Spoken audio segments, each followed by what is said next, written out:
keynote speech. So we are going to carry on with keynote speech of Professor Luis Tome. Before that, let me introduce Professor Luis Tome shortly, actually. Luis Tome is a full professor of Autonomous University of Lisbon, where he is director of the International Relations Department and of its research unit, Observatory of Foreign Relations. He is also a senior researcher at the Portuguese Institute of International Relations, IPRINOVA. He was special advisor for international relations and counterterrorism in the Office of the Minister of Home Affairs, special advisor to the Vice President of the European Parliament and NATO researcher. In that case, Professor Luis Tome, welcome again. It's a 45 minutes long panel. So please give us 10 minutes for Q&A session if you want. Then the floor is yours. Thank you. Thank you. Good morning, everyone. Let me begin by thanking Ca' Foscare University and, of course, CESRAN International on behalf of the Autonomous University of Lisbon and our research center, Observatory of Foreign Relations. It is always a pleasure working with our friends from CESRAN International. I'm the head of the International Relations Department in Observare. And what I've found, this is not my first time in Venice. This is my first time in Ca' Foscare University, and it is very similar to my own university. It is an old palace, in our case from the 16th century, located right at the city center. And of course, we, the Portuguese and Italian and the Turkish, we have a lot in common. Not only the Mediterranean, kind of, but in our case in particular, we are always trying to understand the international relations. So my talk is on this title that you are seeing, focused on China. China is the new superpower, and it's changing the world order. So we have a lot of documents, official documents and speeches explaining, including from the top level officials from the US and Europe, that China is trying to change the world order. Maybe China is trying to be the next hegemon power. And the question is, are they right saying this? Or is it just kind of a competitive way to put China on the other side? So what I try to do is show the Chinese perspective by official words coming from official documents and official speeches, the way China and Communist Party of China is viewing and proposing a new world order by their own words. And then I try to explain some of the contradictions between the rhetoric and the actions in practice, and finally to see the impact on the world order coming from this resurgent superpower, China. And let me just say a few words making a distinction between international order and world order, because a lot of people is using both concepts in the same sense. For me, there is a difference. Of course, when we are talking about international order, we are saying something that avoids anarchy, avoids major violence through rules, law, institutions, values, principles. If you have these kind of things in a global, in a world space, it is, in my view, properly saying world order. That means that we could have a world order with 2, 3, 4 different international orders. For instance, at least in my view, during the Cold War, we have a world order, bipolar world order, with 2 different international orders, having different institutions, different rules, different perspectives on economy, or democracy, human rights, and so on. So what I think is happening now is that after the end of the double Cold War, don't forget that we have two Cold Wars, USSR, USA, USSR, China. After the end of the double Cold War, the two winners of the double Cold War are now managing and changing the world order, recreating two different international orders. So, in the case of China, we need to have always in mind that there is a merge between the party and the state.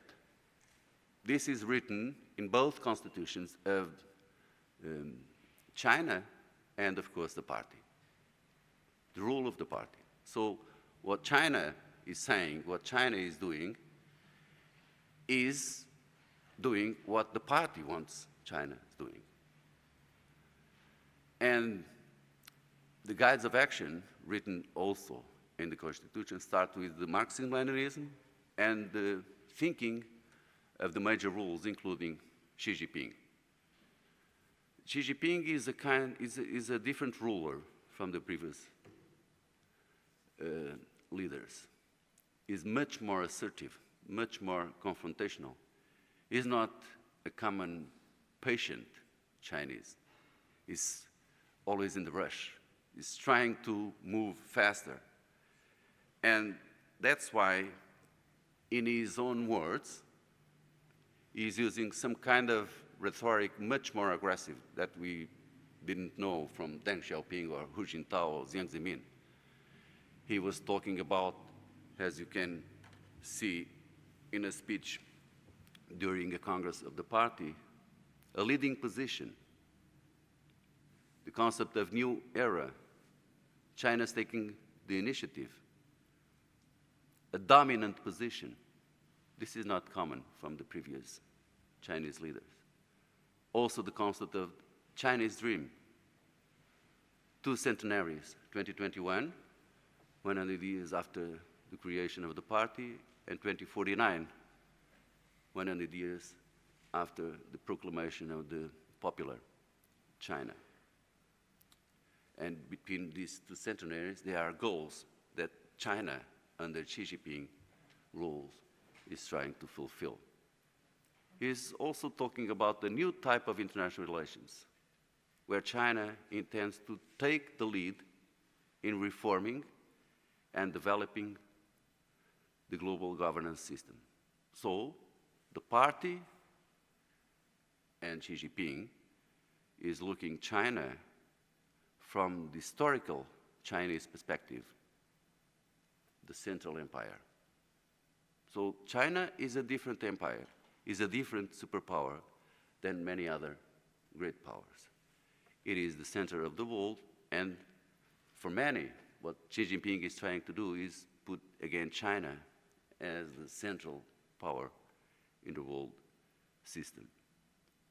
That's why it's obvious that it changed the traditional doctrine or strategy of 24 characters, of a low profile. China is not having no more a low profile. It changed the formula, dare to fight, aggressive, confrontational, promote China's interests. That's why on one side we have a lot of people saying this is a wolf warrior strategy, and many others talking about Xi diplomacy, because all the ideas, all the proposals coming first from Xi Jinping, and then the Chinese diplomacy is promoting through the world. Xi Jinping as the center of the Chinese power, dominating the party, who dominates the country, and probably is trying to dominate the Asia, Indo-Pacific, and probably the world. And I think China is doing this through, first, a two-leg strategy. On the one hand, using its increasing influence inside the multilateral institutions created by the Western powers, and where China is belonging through the Western hands, coming to the United Nations, the G20, the World Bank, IMF, and so on. So it's kind of an embedded revisionism, playing from inside, promoting its views, its narrative, its rules, its vision, its principles, and attracting more and more partners inside global institutions. Always saying this, that at least in terms of rhetoric, the central of the world order should be the United Nations and the international law. But China, under Xi Jinping, is against the US supremacy, the US system of alliances, and the Western values, including democracy and human rights. On the other hand, we are seeing China creating a world without the West, creating new institutions, new friendly groups, new initiatives, from the Belt and Road Initiative to the BRICS group, the Shanghai Cooperation Organization, or the major free trade area, Regional Comprehensive Economic Partnership, and many other mechanisms. China versus Arab countries, versus Africa, versus Latin American countries, and so on. The question is, China is creating Sinocentric institutions without Western powers. Although the circle of friends of China are both democracies and autocracies, developed and developing countries, US allies and US enemies or adversaries. So the circle of friends attracts all kinds of countries and regimes. But the autocracies are much more comfortable dealing with China as an alternative to the Western views, Western institutions, Western pressure, Western view on many other things. So Xi Jinping and China, they are proposing an alternative world order. This is not an interpretation. This is by their own words and explanations. And the slogan is a global community of shared future. It is the slogan proposed by Xi Jinping, of course, in 2013, since 2013 for the first time in Russia. This was proposed in Russia. And last year, 10 years later, there is an official document, a white paper, explaining the proposals and the actions of China to promote this global community of shared future. And that document explains the direction and path that the world should follow step by step, and China's action to promote this view. And if you see, this China's action and contribution mentions 4 major initiatives: the Belt and Road, and the new 3 global initiatives presented since 2021 and 2023. The Global Development Initiative, presented by Xi Jinping in the United Nations General Assembly in September 21. The Global Security Initiative, introduced by Xi Jinping in April 2022, and at the context of the Russian invasion of Ukraine, and the Global Civilization Initiative after the 3rd mandate of Xi Jinping in March 2023. So China is promoting a global community of shared future and is proposing global commons to the world on development, security, and civilization. No problem with that. It is the Chinese worldview. The question is, coming from a superpower, this has a huge impact. China is opening a danger box, in my point of view, especially with the proposal of the Global Security Initiative, because it's using the concept of indivisible security. No problem, we are using this for many years, since many years, but coming from China has certain questions that I will talk to you about, and in particular these legitimate security concerns. Because this was proposed in the context of the Ukraine war, saying legitimate security concerns as a pillar of international security means that you can invade a country, you can violate territorial integrity, a sovereign country, justified by legitimate security concerns. Legitimate security concerns is not written on the international law, is not written on the UN Charter. At the end of the day, this Pandora box means not only that we should accept Russia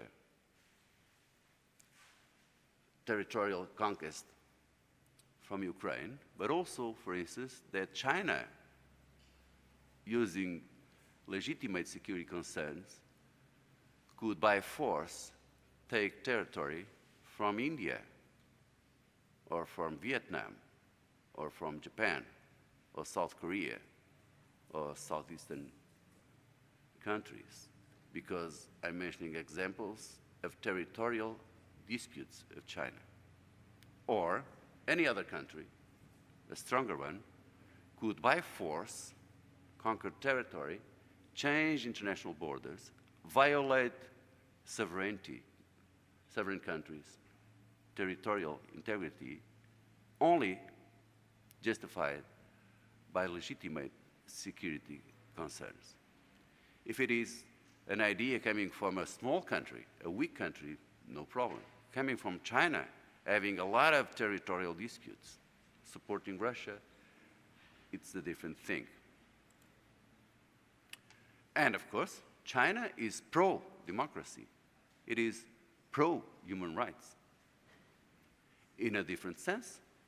But China presents itself as a champion of democracy, as a champion of human rights. We, the Western countries, we are violating democracy. We are violating human rights. So China creates this kind of white papers talking about happiness for the people in China and the world, following the Chinese leadership on promoting human rights and democracy. And of course, it always adapting the narrative, not only to the Chinese experiences and history, but former formulas. For instance, this year, celebrating an anniversary of the 5 principles of peaceful coexistence that was promoted since 1950s, of course, using again the word multipolarity, upgrade to the new circumstances, and look at this. Every increase of China's strength is an increase in the prospects of world peace. So this is a crazy world, a very complex, violent, with a lot of conflicts. If we want peace in the world, we want a stronger China. Major and stronger China means peace. This is the message. And again, last week, during the 79th session of the UN General Assembly. This is the position paper of China. True multilateralism, international law, win-win cooperation, all the concepts that China is promoting, safeguarding world peace and stability, common development, interactions among civilizations, development and reform of global governance, and harnessing the power of science and technology and innovation. Again, in the name of what? A community with a shared future for mankind. So China is always putting the view and the concepts as the core of the message. And if there is any doubt of the Chinese vision, in the same document, white paper, explaining the idea, the vision of a global community of shared future, China explains that we are facing two options. One is the so-called Cold War mentality, deepening division and antagonism, the Western view, the US view, and the other one, acting for the common well-being of humanity, solidarity, cooperation, meaning the Chinese view, the Chinese behavior, the Chinese international order. And they say the tug of war between these two options will shape the future of humanity and our planet in a profound way. So you choose one or the other. You are with us or with them. This kind of American dichotomy, black and white. Are you with me or against me? So the key message for the world coming from Beijing is that US and its allies undermine global security and prosperity. And on the other hand, China is offering to the world global commons, development, security, and peace. This is what China is promoting. However, there are some contradictions between these theological proposals coming from Beijing and practice, actions. For instance, what we have seen inside China could be a mirror of what could have in the world. And what we have seen in the last few years under Xi Jinping is reinforcement of the mechanisms of repression and limitation of individual freedoms, companies' freedom of expression, of religion, and so on. On the other hand, the idea that I talked to you a few minutes ago of indivisible security was approved by the Party Central Committee in 2014. And the idea is that not only all dimensions of security are related, but the security of the party is related with the security of the country, that it depends on the security in the international arena. So to secure the party, you need to have a more secure China and mean a more secure world. But the question is, coming from this indivisible security approved in 2014 by the party, they create the new security law imposed on Hong Kong, violating an international agreement with the UK and the basic law of Hong Kong. That is the problem, because it is, in principle, a good way to understand the security in many other dimensions. But in the Chinese perspective, indivisible security means something more, because the first thing to be secured is the party. So this is one of the examples that probably the concepts and proposals do not fit what we are thinking in the first sense. On the other hand, China, for instance, is always criticizing what they call unilateral sanctions.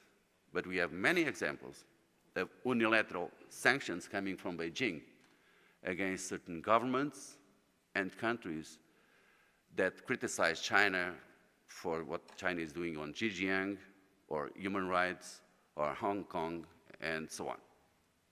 And of course, China, for instance, always said that we, China, will never have military bases on other countries' territories.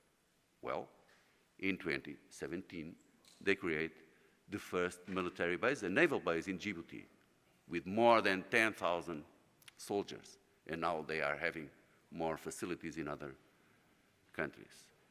And then we have a much more assertive and confrontational China on the territorial disputes. I give you just a few examples if you are not familiar with this. For the first time in decades, in 2020, Chinese soldiers killed more than 20 Indian soldiers. It was a surprise. China never explained what happened. The Indians said that Chinese soldiers killed 24 of their own soldiers. And 1 month later, satellites show nearby the place where this incident took place in the Himalayas, what is presumed to be military facilities, new military facilities, Chinese there. It is kind of a create de facto situations. You are not declaring war. You are always saying we are solving territorial disputes peacefully, but sometimes they are using force and doing something more, creating new de facto situations. In 2016, the Court of Arbitration on the South China Sea, and I remember you that China is part of the United Nations Convention on the Rule of Law, the seas, law of the seas, and should be confirmed with this sentence coming from the Court of Arbitration. It is very clear. China's claims to historic rights or other sovereign rights of jurisdiction with respect to the maritime areas of the South China Sea are contrary to the Convention and without lawful effect. So, if China is promoting and defending international law, should accept the decision coming from the court. What happened? Of course, China is putting much more pressure on the South China Sea, is enlarging the island that is in control, creating more military bases, naval and air bases, having much more military presence, recreating political administration of these two archipelagos disputed with Southeast Asian countries, Spratly and Paracels. So the pressure coming from China using military instruments in South China Sea against its neighbors, just like Philippines or Vietnam and so on, is much more dangerous now. There are always incidents, including with the US air forces and naval forces there. And for the first time in 2013, China created an air defense identification zone on the East China Sea. The question is that this red line, the Chinese at these, is putting itself over the Taiwanese air identification zone previously created, over the Japanese and South Korean also air defense identification zones. And inside the Chinese air zone is the Senkaku Islands that China is disputing against Japan, and the Edo or Socotra rock that China is disputing to South Korea. So in China's view, both Senkaku Island and the Edo are Chinese, should not belong to Japan or South Korea. And now we are creating an air defense identification zone, putting this in our sovereignty. And of course, if these are Chinese territories, we are putting more military means, crossing the Japanese waters and airspace, crossing the South Korean airspace and waters. And there is Taiwan. We are seeing many, many references, many official documents, official speeches, always threatening Taiwan, using military force to promote unification. But not only words. What we are seeing in the last years, in particular last 2 years, and in particular this year, is more and more drills, military exercises coming from China.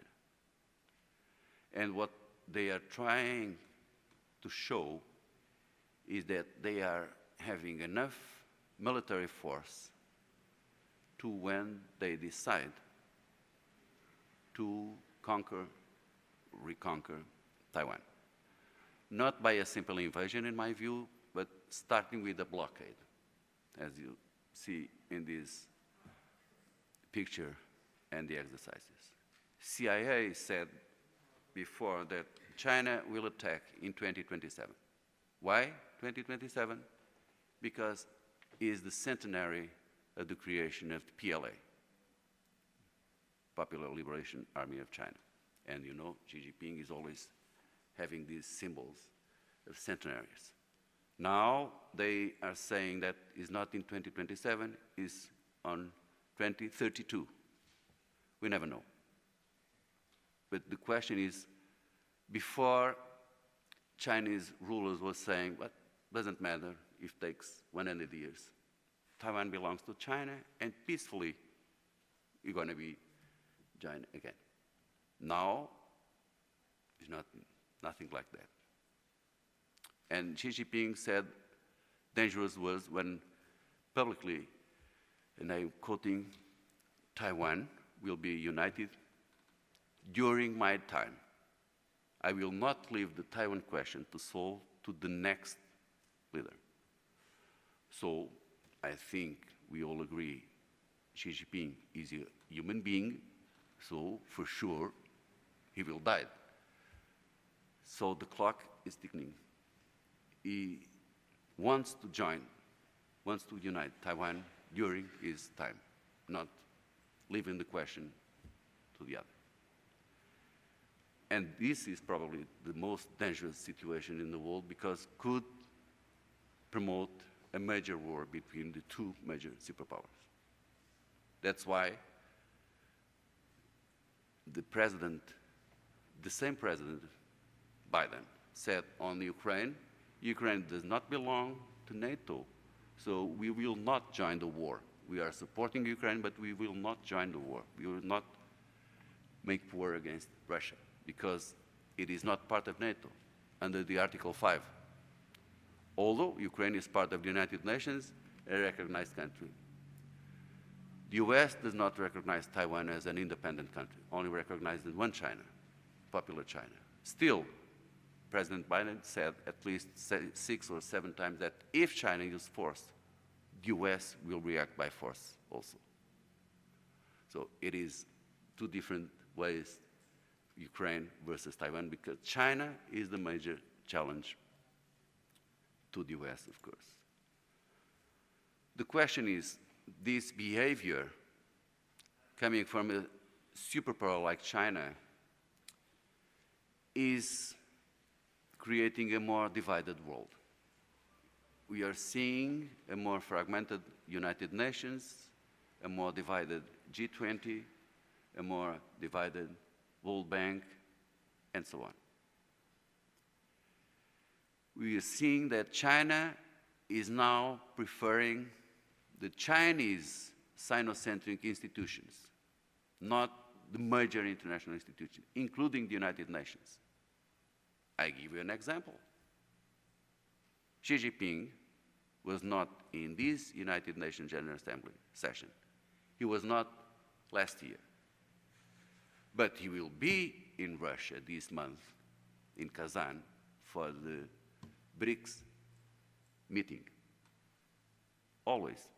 He missed the G20 summit for the first time in India last year, but he's always in the Shanghai Cooperation Organization's meeting. Always. China is preferring the Chinese Sinocentric institutions with their friends, not the international institutions. It is promoting Chinese own view and interpretation of democracy. There is official documents calling their own democracy that works against our false democracy and human rights. Under the principle of non-interference of internal affairs, China disregards military coups, civil wars, massive human rights violations under the principle non-interference. And of course, as I said, the circle of friends includes all kinds of regimes and all kinds of countries.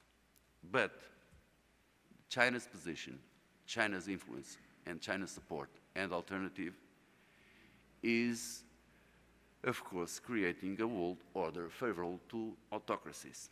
And China is backing a lot of autocracies. The major example is Russia. This kind of conversation saying that it is a neutral country, China is not taking sides with Russia or Ukraine. This, of course, is not true. Xi Jinping never met Zelensky, called once to Zelensky since the war began. However, the first country that Xi Jinping visited after a third mandate as president of China was Russia. He met Putin immediately after Putin was under arrest, mandate coming from the court by war crimes. And of course, with Putin in Russia, he said again, there are changes, the likes of which we haven't seen for 100 years, that he, Xi Jinping, and Putin are promoting. Again, legitimate security concerns, mentioning the Ukraine war, and the so-called peace plan of China on Ukraine is not the peace plan. It's China's position on what Beijing is calling crisis. It's not war or conflict. And the 12 points you see, who is China criticizing is not Russia, is the West.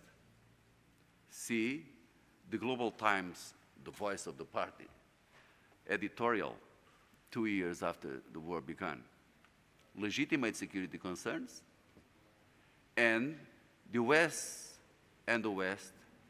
promoting and escalating this tragedy. So the responsible is not Russia who invaded Ukraine. The responsible for the war is the US and the West. And of course, China is by far the major economic support of Russia, not applying sanctions, but more than that, is doing business, a lot of business with Russia, as you can see the data, trade bilateral. So China and Xi Jinping is supporting not only Russia, but many other autocracies directly, from Iran to North Korea, to the Taliban, Bashar al-Assad in Syria, Maduro in Venezuela, and many others. Doesn't matter. For them, it is real good to have such a friend, just like the superpower China. At the end of the day, my final sentence. So my argument is that we are, again, entering a world order, having two different international orders with two different institutions, values, rules. The question is, I think this is creating a more dangerous world. It's difficult to have universal principles, universal rules. So it all depends on what China and Xi Jinping, with or against the US, will do in the next few years. But my feeling is that there are so many variables that nobody is in control. And the world is much more dangerous because not even Xi Jinping or the next US president are in control of all variables, because there are many agents, many players who are acting more and more independently with autonomy by their own agendas that not even the US or China are in control, as the USSR and US did during the Cold War. So thank you, and of course, I'm available for your questions and comments.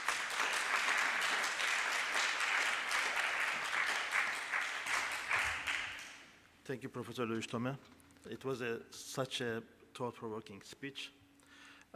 We may carry on with Q&A session if you want. We have a mic over there.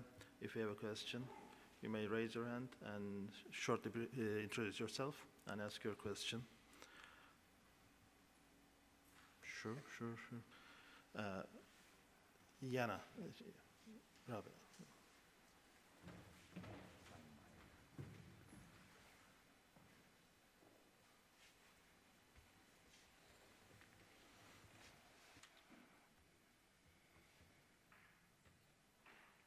Thank you very much. My name is Jana Pulierin. I work for the European Council on Foreign Relations, and I very much appreciated your talk. I have a question on the future, because you mentioned the peace plan that China has put forward in 2023, but they are now working on one together with the Brazilians, and I just wanted to hear your thoughts on whether you think this gains more traction than the initiative of 2023. Brazil seems to be very committed. Are there other countries you see that might join? And do you think this is a serious attempt of ending or freezing the war? Or do you think this is just, I don't know, smoke?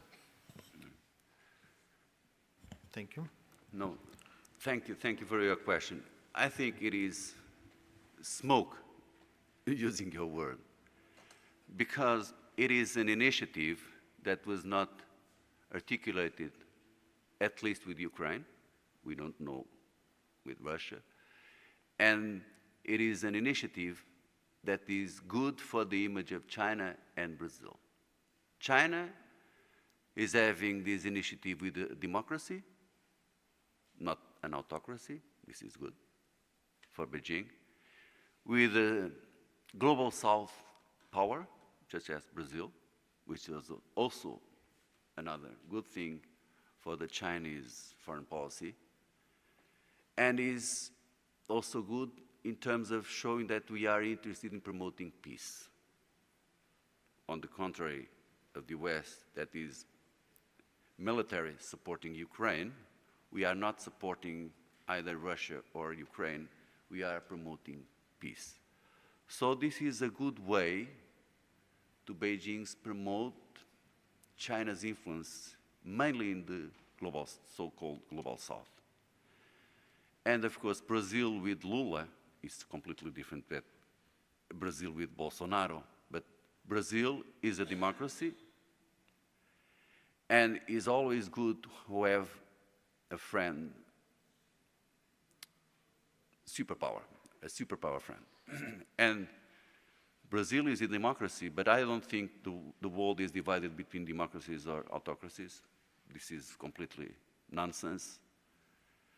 And don't forget, Lula spent 5 days during an official visit in China, using the words that we want multipolarity, And with China, he could put her friend, former Brazilian president, Dilma Rousseff, as president of the new bank of BRICS group. So the relationship between Lula da Silva, that I don't know if you know this, but Lula da Silva, for many of us talking Portuguese, we call him Lula da China, because he's having, since the first time as president, very, very good relations with China. He's selling a lot to China. He's one of the few countries having a trade balance favorable to Brazil, but also by ideological terms, for Lula da China is always promoting good ties with Beijing. And Brazil, under Lula, is trying to be the leader of not only South America, but also a kind of global South. So having China permits to Lula da Silva also put Brazil a kind of a major power dealing with great powers in the world, leading the global South, and show itself to both the US and European. But in practice, this so-called peace plan coming from China and Brazil means nothing, nothing there. And the question is, they both are speaking all the time in respect the international law. So the first thing they should say is illegal, the Russian invasion against Ukraine. It is illegal taking territories from other countries by force.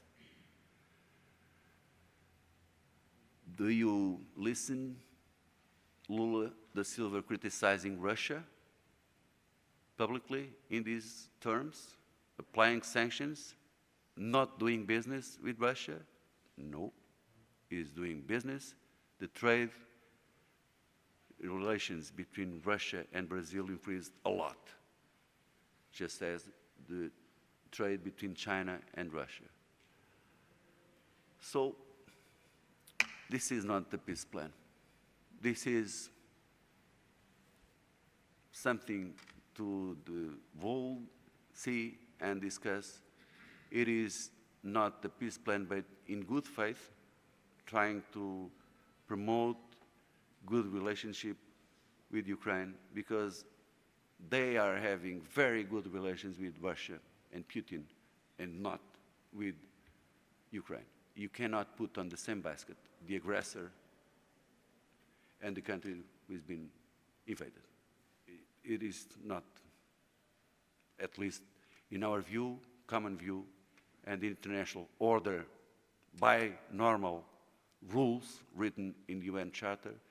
This is not a good thing, I think. Thank you, Professor. There's a question over there.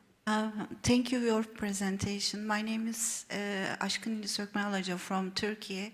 I'm the professor at Aral University in International Security and Counterterrorism Studies.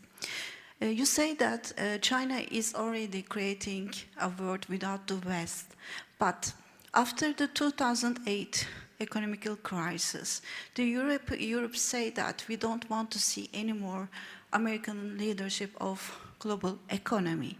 And ex-German President Merkel visited China and invited China to the European market and opened all the doors to the China. And also China has proposed new secret project. It begins from China until the Europe is new trade route.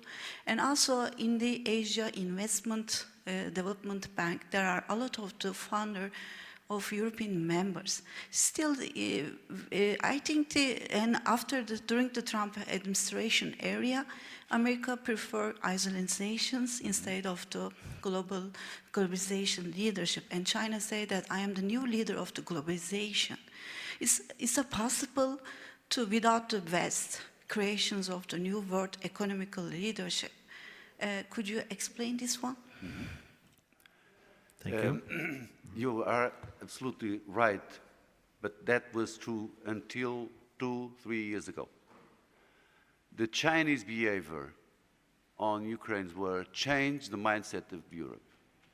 Don't forget that in December 30 of 2020, exactly between Trump's lose elections and Biden be formally the president, China, on leading globalization, signed two very important documents.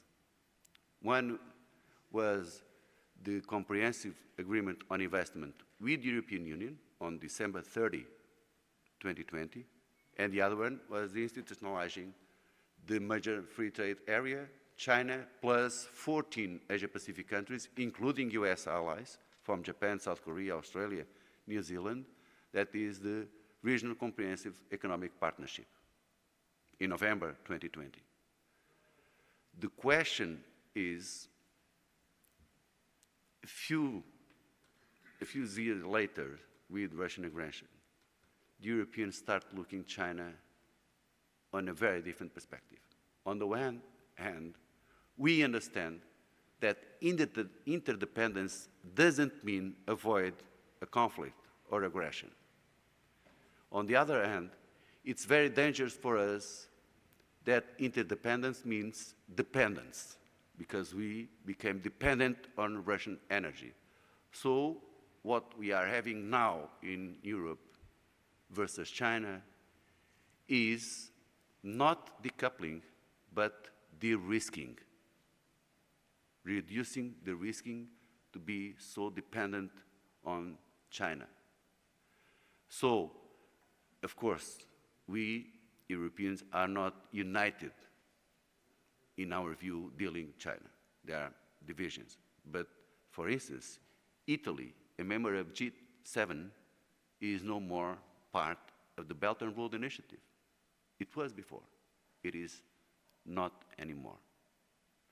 You see the new tariffs coming from the European Commission and European Commission proposals against China and Chinese vehicles and electric things. We are now much more comfortable dealing with the US, articulating positions on technology, 5 and 6G, artificial intelligence, also working with Japan and South Korea and Australia, and the target is China. The question is, we are not in control of who the next US president is. Because we know what happened in the first Trump's presidency. In the name of America First, in many international issues, we are on the same side with Russia and China. The Iran nuclear agreement, the Paris Agreement, the UNESCO, and many other things. We were on the same side with Russia and China, and the US was on the other side. So if Trump returns to the White House, we have a major problem in Europe, because for decades we are talking about European autonomy versus US. We are now talking about European autonomy versus US and China. And this is too much for the Europeans to deal with. Being at the same time autonomous versus the US on the military and defense and security is a huge thing. Being also more economic and critical materials and routes and so on from China is also very difficult. So we hope that we have not Trump again on the White House, because it's much more easier for us to deal with the US on many issues. Being alone, supporting Ukraine, being alone, facing Russia and China, and again, competing with the US under Trump is too much for us. We are always divided, dealing with major things, with major players, but if we don't have a very good friend on the other side of the Atlantic that wants to articulate with us for the world things. I think the world is losing, and European for sure is going to be more divided and in more troubles. Thank you. Let's make it last question. Okay. No, we don't have time. No, no, yeah, I see. Okay. Dr. Tome, thank you very much for your enlightening presentation. I would love to hear your thoughts on what I'm going to say. I want to ask you how China's attempt to change or reshape the world order different, so very different from the liberal world's attempt to shape the world order, say, in the last century, in terms of wars, in terms of conflicts. And I'll give you a few pointers. Say, in the Middle East, the actions of the US, which is the champion of the liberal world order, or for instance, US support for Pakistan and its terrorism in India, in Kashmir, or in Afghanistan, while the US knew very well that the Pakistan was bleeding it, while also becoming, being an actor in the settlement in Afghanistan. So I want to hear your precise thoughts on how China is so different in terms of a superpower from the champion of the liberal world. Thank you. Very interesting question, and I thank you, because I don't see things and the world through the lens of black and white or through the lens of democracies versus autocracies. And of course, what you were saying is hypocrisy. The major supporters of the liberal international order, they are always violating the international law, the rules. They are also supporting autocracies, there's no doubt, including, in my view, during Trump's administration, the leader of the international order was a major attacker of the international order, leaving multilateral institutions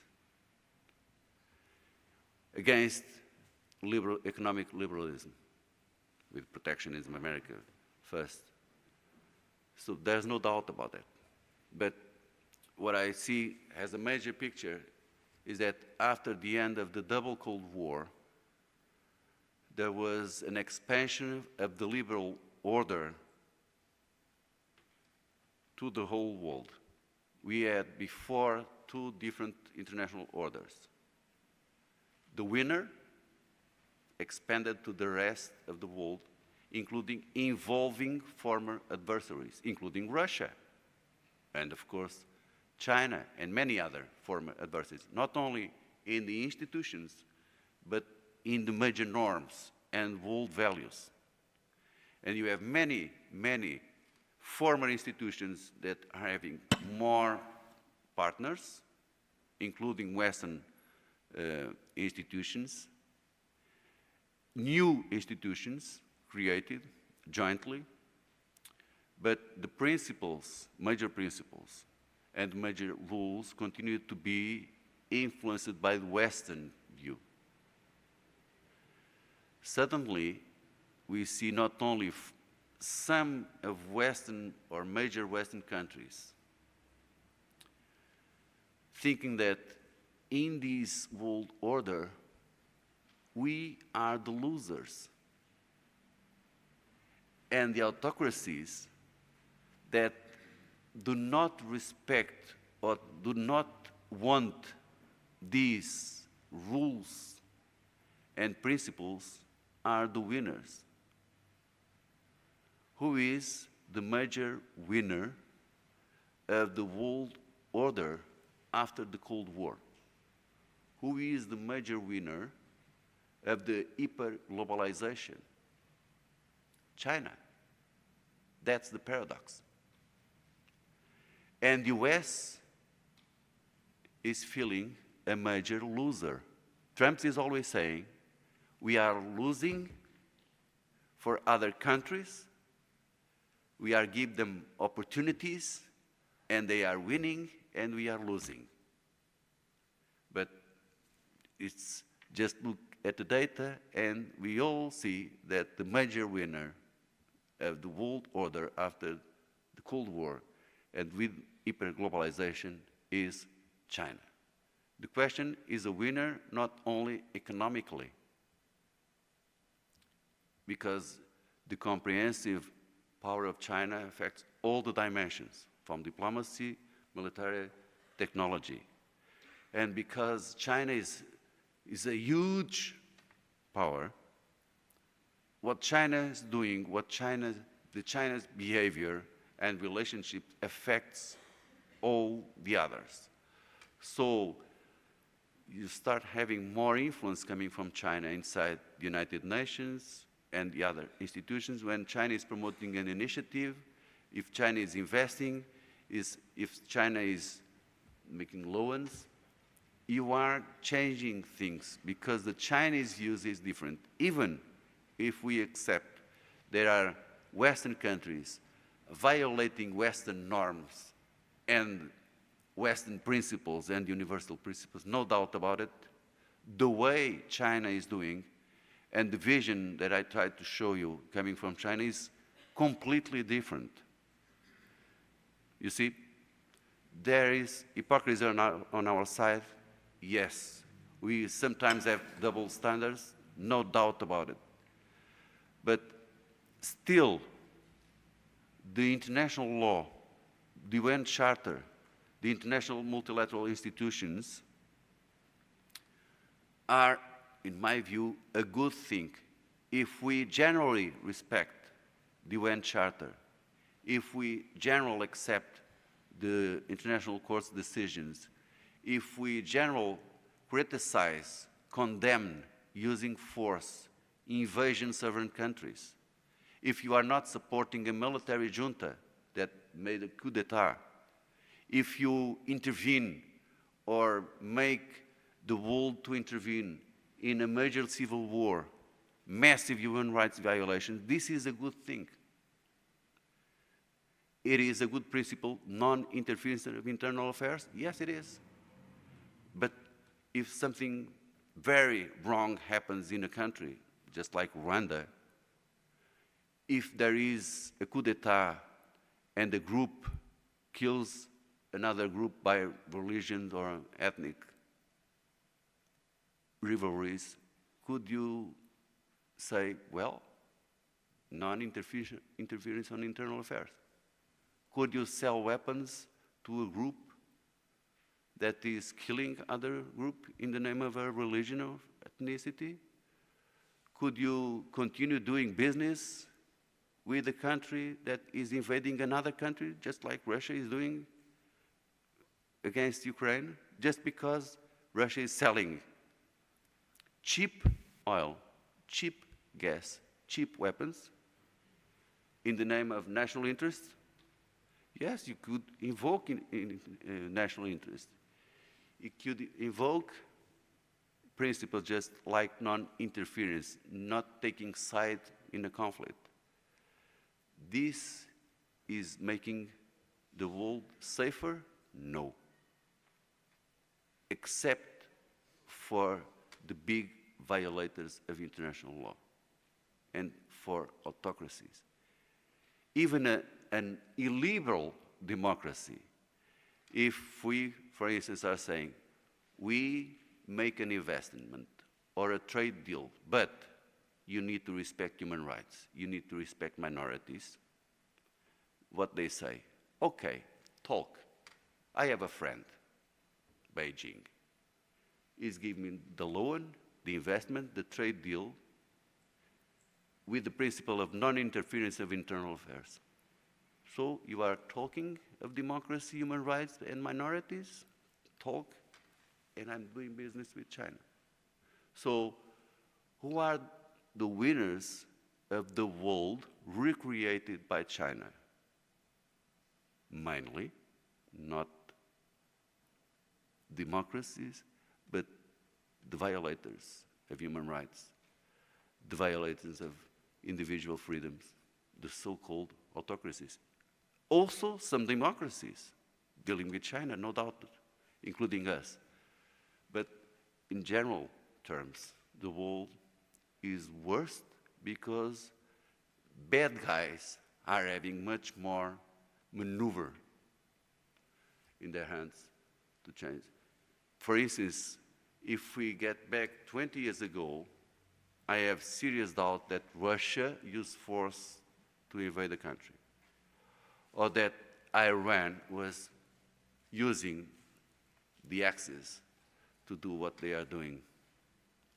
You see, there are players now having more maneuver to play on their own interests than before. And one of the major reasons is the Chinese behavior. Not black and white. There are many hypocrites on the other regimes, but is contributing China's behavior to a fragmented world and a more insecure world for democracies and a more secure world for autocracies. Thank you. Thank you, Professor Luis Tome, and thank you all for joining us. Since we are out of time, we cannot take up any more questions. The next session will be Yana Pugliarini's keynote speech. Thank you for joining us again.